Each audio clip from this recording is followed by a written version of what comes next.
Hello. Well, here we are at the finish line. You can endlessly improve this game, and we can do that in our free time. But for now, I will tell you how to export the game for Windows. The first thing you need to do is go to Render Properties. Find the Armory Exporter section. Here, we need to configure the project for export.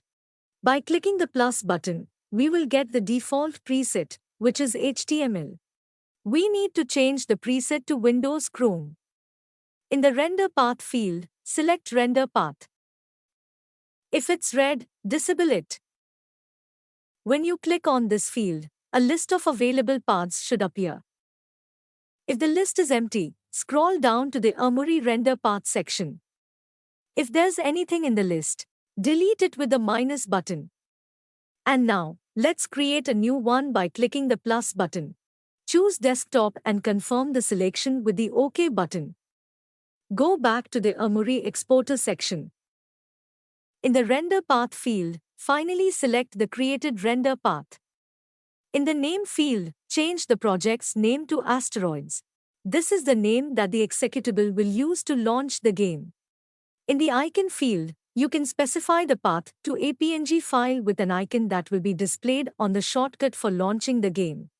If you leave the field empty, the default icon will be loaded. The Armory logo. Well, that's probably it. All that's left to do is reach the cursor to the Publish button and left-click it. Wait for a bit. After that, navigate to the project folder and find the folder with the name of your current file that you're working on. Go inside. There, you need to find the folder named Windows Chrome, and inside it, you'll find an executable named Asteroids. By double-clicking on it, we'll launch our game. Now it doesn't depend on Blender. We can take the exported folder, rename it as we like, copy it to a flash drive, or upload it to Google Drive to share with friends. Enjoy! And I'll prepare a tutorial for you on how to export the game for the browser in HTML format. Goodbye for now.